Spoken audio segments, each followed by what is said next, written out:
always do, we study out what we hear in more secular reading. She is a Christian, but it's not the Bible, so I sought out some of the things in the Bible about emotions, and it turns out a lot of it was true. One of the main points that she makes is that in today's society, there's kind of two different spectrums, or sides of the spectrum, that people tend to land on when it comes to emotions. You have people today where all they want to focus on is just be you, or feel how you want to feel, or do it because you feel it. You know, anything, any way you feel is just absolutely right. You're dominated by your emotions. And we know that can't be true, because look at all the evil that it, presents to us. Like, you can watch the news, and anyone who thought it was a great idea to go rob a store tonight, they had the emotion, oh, I can just do that and it's fine.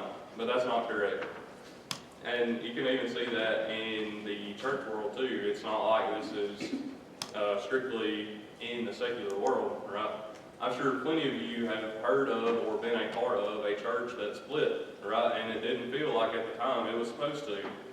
Well, that was an emotional decision, right? That was not something that was led by the Spirit at that time, if that's the case.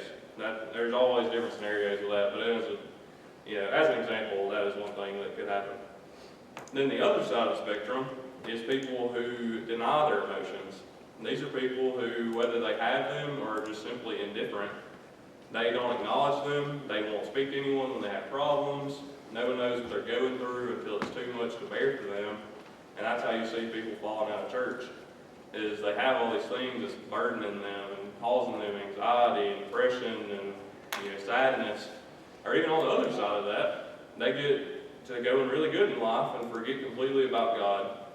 And they push that emotion to the side for its true purpose. So I kind of listed out some things there about emotions, and they're pretty negative, right? Well, that begs the question, are emotions negative? Well, what do you think the answer is? No. The answer is no.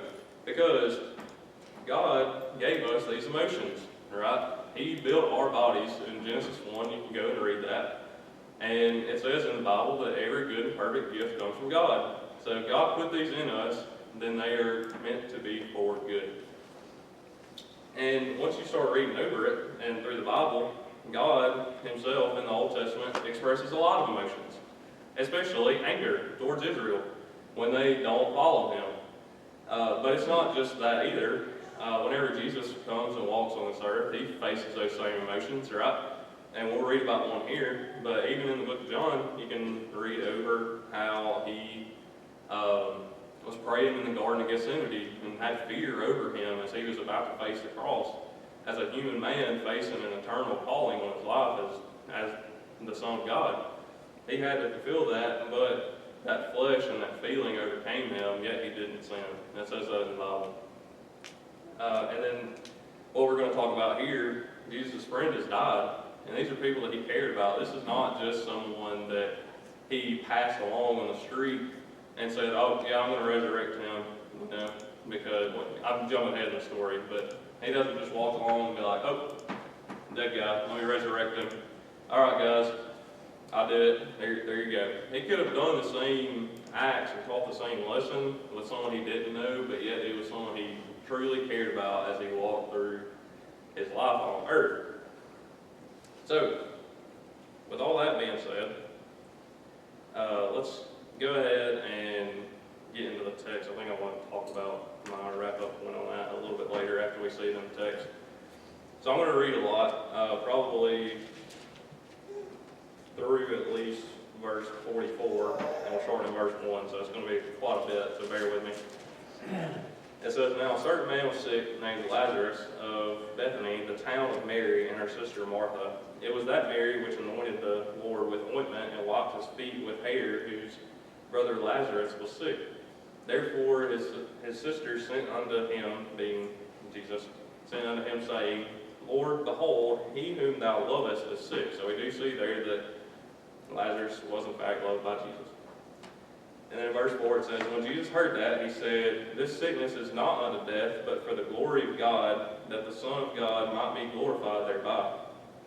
So, there is an introduction. We see emotions already starting to play a part in this verse, or in this passage of Scripture.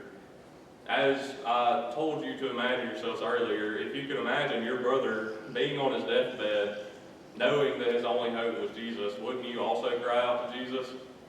I think we can all agree that we would. They knew that, I have notes that I wrote weeks ago and today, so we'll see how it works. It says they knew immediately where their help would come from, but not get the immediate response they were looking for, right?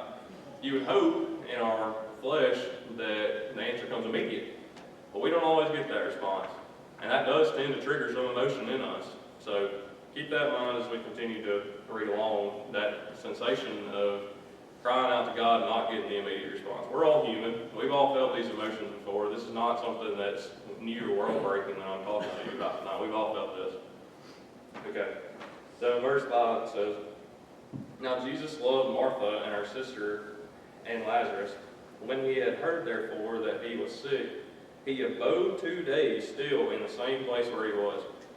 So we see there, not only did Jesus not say, "Hey, he's healed." You know, he could have done that. That's within Jesus' power that we've seen demonstrated in the Bible for him to just say he is healed and for them to move on. He did do that, but he also didn't go to see him immediately. And there has to be a reason for this. Much like in our day-to-day walk, we don't see immediate results, and this can cause frustration. But there's nothing to do when things like that are in God's hands.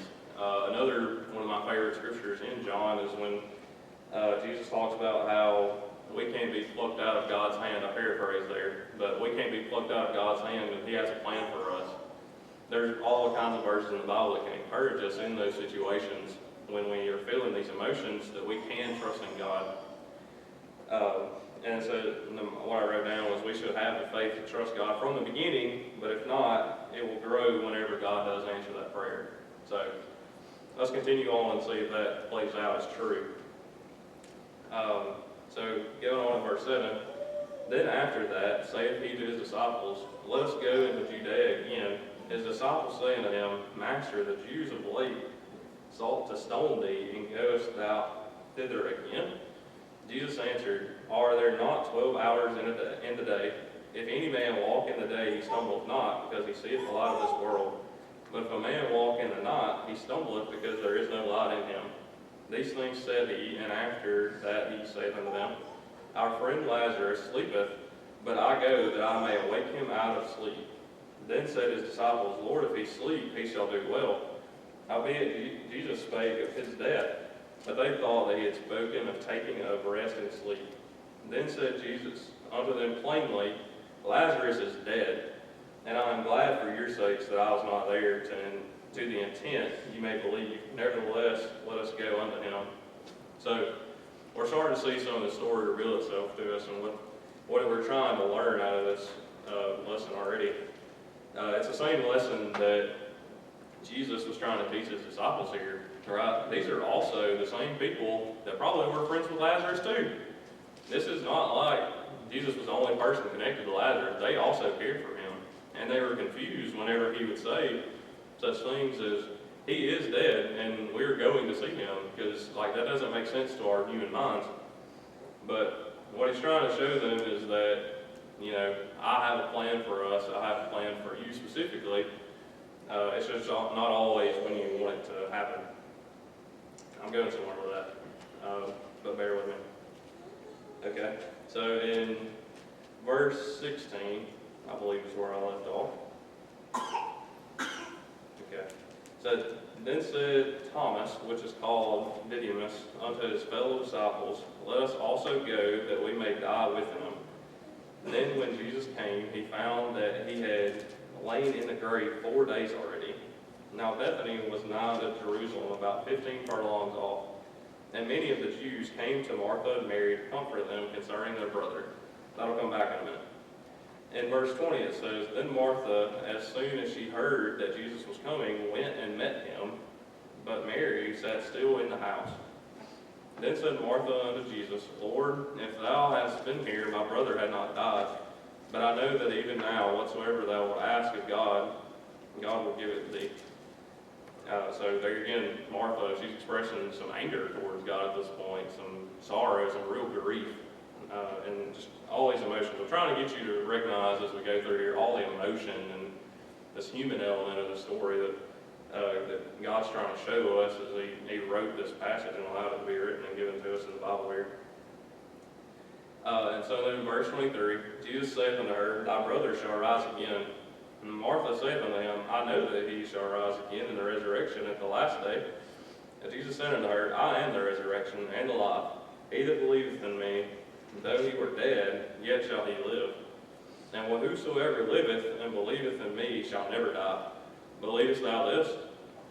She saith unto him, Yea, Lord, I believe that thou art the Christ, the Son of God, which should come into the world. And when she had said so, she went her way and called Mary her sister secretly, saying, The Master is come and calleth for thee.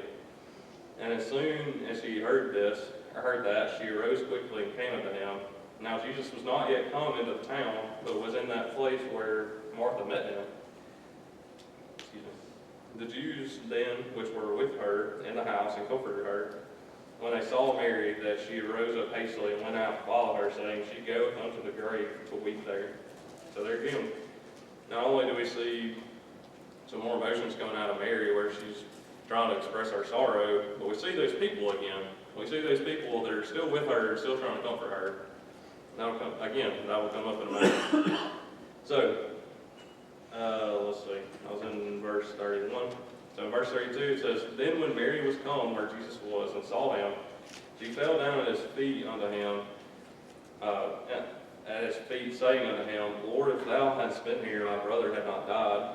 When Jesus therefore saw her weeping, and the Jews also weeping, which came with her, he groaned in the spirit and was troubled.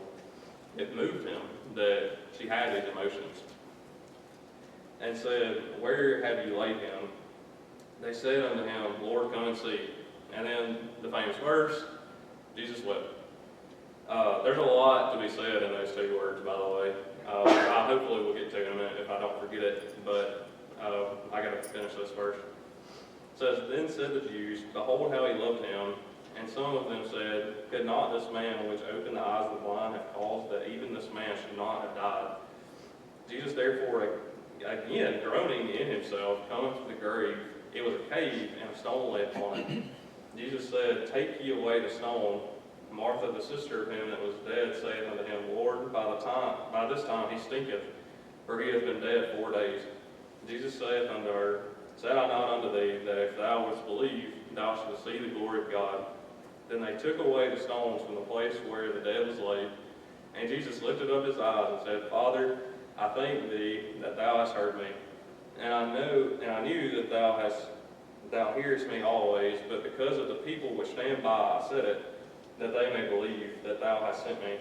And when he thus had spoken, he cried with a loud voice, Lazarus, come forth. And he that was dead came forth, bound hand and foot with grave cloths, and his face was bound about with a napkin. Jesus said unto him, Loose him and let him go. I'm going to side note real quick on that Lazarus come forth and he came out of the grave bound real quick, because we heard that message not that long ago preached about Jesus' grave cloths. I imagine Lazarus's was not too dissimilar, how it was more of a cast type thing and hardened.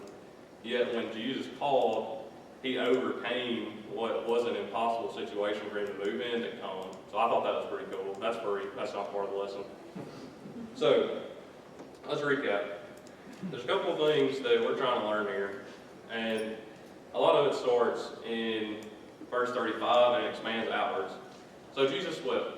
Why do we think Jesus wept, Brother Gary? I'm going to ask you real quick if that's all right. I think he was sad. He was sad that his friend had died. He realized that death was reality and it hurt him. Right. So I totally agree with you.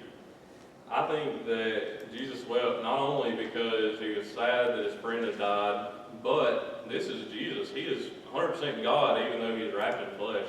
He knows where Lazarus is at the moment. He's in Abraham's arms at this point.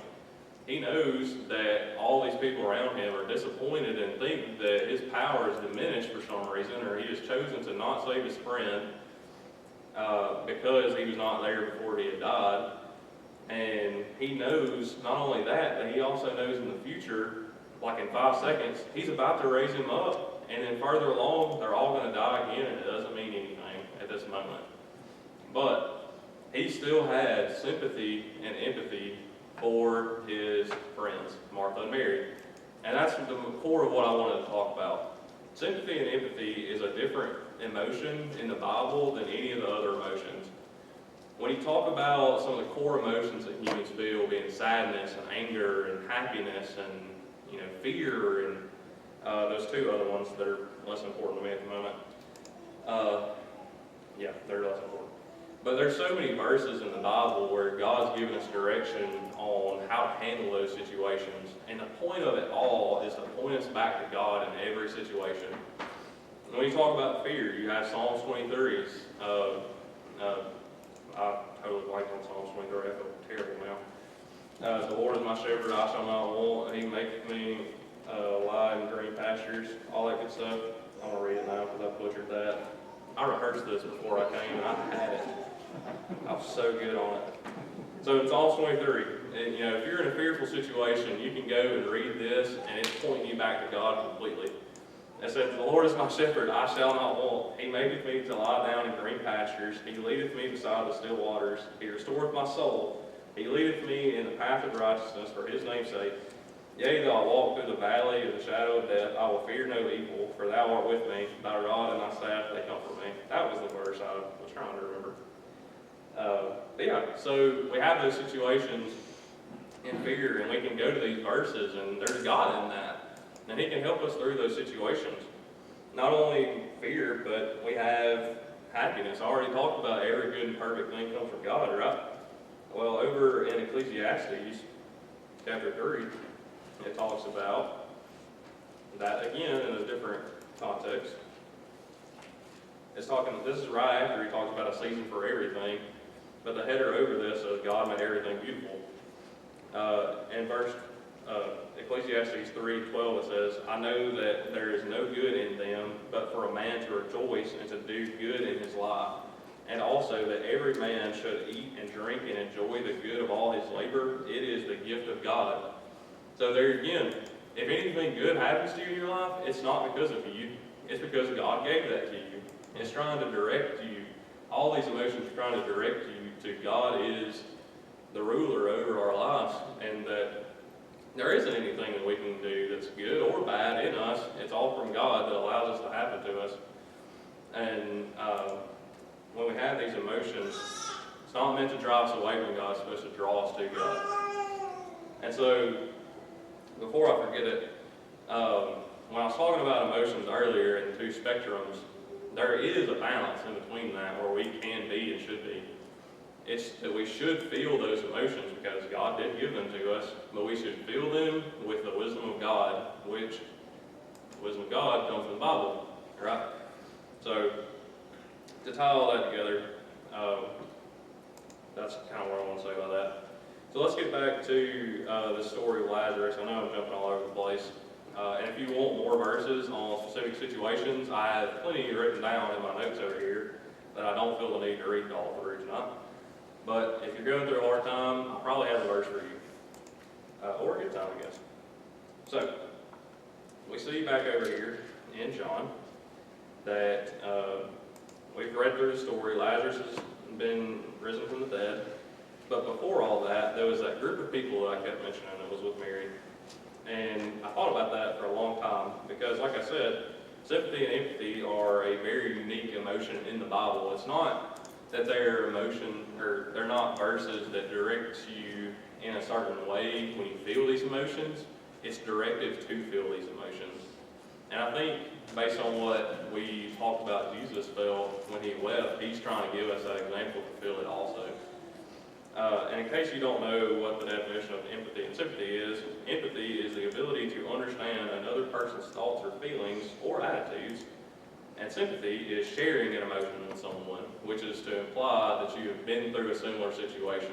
So you can sympathize with someone who you have similar situations with, similar experiences. You can empathize with anyone. So, these people Like we do today a lot of times, if a family member dies or a friend dies, we'll gather around that person and try to comfort them. And I think throughout the Bible that we're taught to do that. It's pretty clear. We have one example here where Jesus does it himself, but also in Galatians 6:2, it starts out by saying, bear one another's burdens, and some other stuff. But I think that it's very important for us to do that so that when those hard times come, we don't drive someone to the opposite ends of the spectrum, but can drive them back towards godly wisdom when they feel those emotions. And I thought about that a lot when it comes to like the church body and everything. Why would we be called to gather together as a church body if it wasn't to lift one another up? And so I think that's very important for us to remember as we're trying to talk about emotions in the Bible and how it is needful for us to feel these emotions. Let's see. I kind of wrote out this, I forget what you would call it. It's like a chain of emotion, or chain of events because of an emotion, right? So let me just try to walk you through this. I don't know how to lead into this really. But whenever someone comes to you with a problem, right, we are called to have empathy or sympathy towards them. So whenever they have a problem, we give them sympathy and empathy to help with that problem. We can't solve the problem, but it helps them give guidance in the right direction, right? Well, the next step is what Jesus did here. So we don't have the ability to give grace over the situation, but God does. So we are just a stopgap until they can find that godly wisdom they need to find the grace that they need for their problem. So Jesus did both here. He came to comfort his friends. He wept over his friends. But he also gave them comfort in words that was godly truth. We can speak to them godly truth because of the Bible, but Jesus was literally God speaking the truth to these people. And not only that, but a lot of times, whenever you have that sympathy and empathy towards people, it doesn't stop there, right? They continue to tell you what's going on until you get to the solution, which is hopefully the good part. It's not always a good part, don't get me wrong. There are some things that don't go the way we would hope, but in several cases that we can probably talk about here, I can talk about one really adamantly when we're talking about Lacey having cancer. That was a hard time. And I had friends, and maybe not even friends, but just mentors in this church even, that helped guide me in the right direction when I felt like there was no way for me to find peace and escape in that. But there was. It was all in the Bible. But I needed that person to help drive me back to godly wisdom rather than me freaking out and just going crazy with my emotions or just becoming a shell of myself and sitting over there and not standing up here teaching kind of thing. You know what I'm saying? Because when you get to either one of those ends of the spectrum, you're no good for God. You can't be used for his purpose. Okay, so we got the problem. We give them sympathy or empathy. God provides the grace and the solution. But then, when that person comes back to you with the good news, you get the benefit of being able to rejoice with them and to feel that happiness. But all the while, you know that joy and that peace all came from God to complete the circle of emotions. It all comes from God. So, let's see here. I think I've pretty much covered the majority of everything I wanted to talk about. I know we don't recommend this, but does anybody have a comment on that part? Because I have the next part of sympathy is a little bit different, but I wanted to see if anybody had a thought there. If nothing else, give me a break.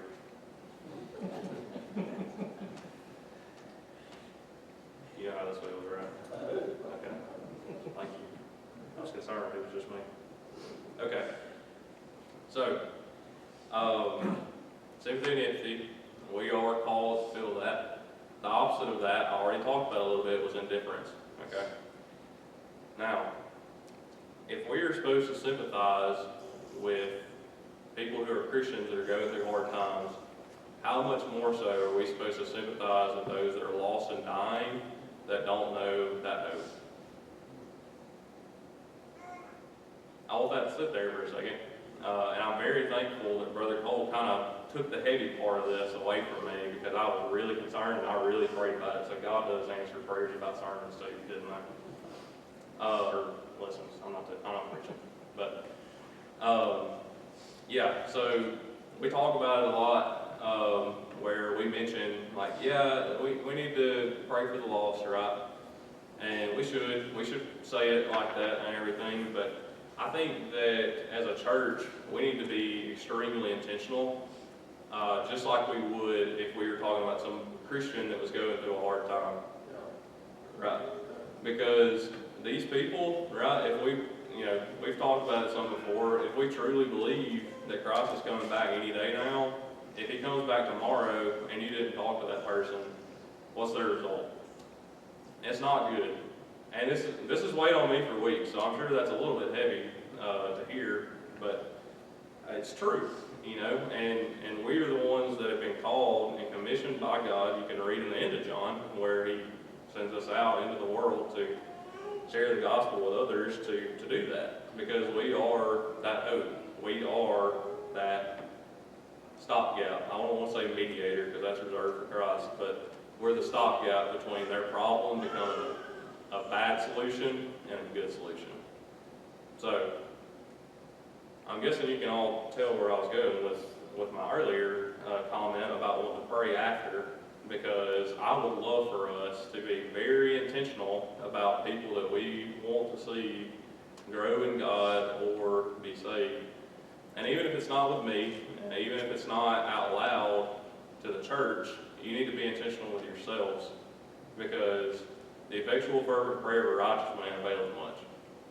And so I've talked with several people lately about people who've been indifferent to the message you're trying to give them or to the witness that you try to give, and I would love to encourage you that there is one singular thing you can do about that, and that's pray for them. Because God is the one that provides the solution, not us. So, that's my lesson. Emotions are good, but they're for a purpose.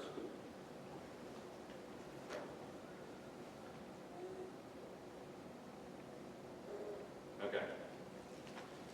So I'm going to assume no one has a direct comment about that, but we can go into prayer requests now. Like I mentioned earlier, I probably will not hear a singular thing you say, but I promise you God does, and I will nod my head along with you. But I was serious. We should be intentional. And I can actually lead off. I'm not going to leave y'all hanging with this.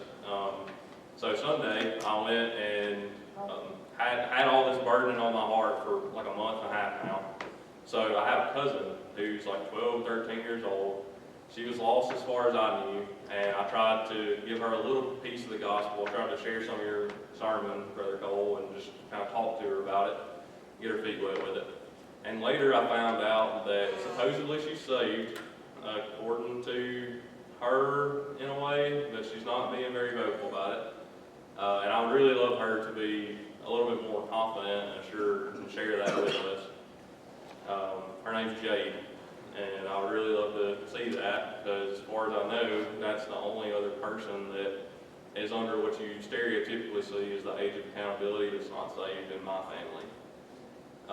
There are some others that I've thought about in Lacey's family that I don't really know, because we just haven't really communicated with them, but they need Jesus too. And if that turns out that we're the ones supposed to share that with them, I hope that we have the faith to do so. And so I'm not going to call all their names, but there are several. So I thought it would only be fair that I let off with that, since I was asking all of you to do the same.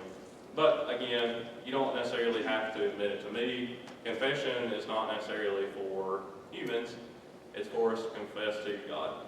So I think confession is also supposed to be more about confessing the truth of the situation and not just confessing sins. Confessing sins is part of it, because that is truth, it's in your life.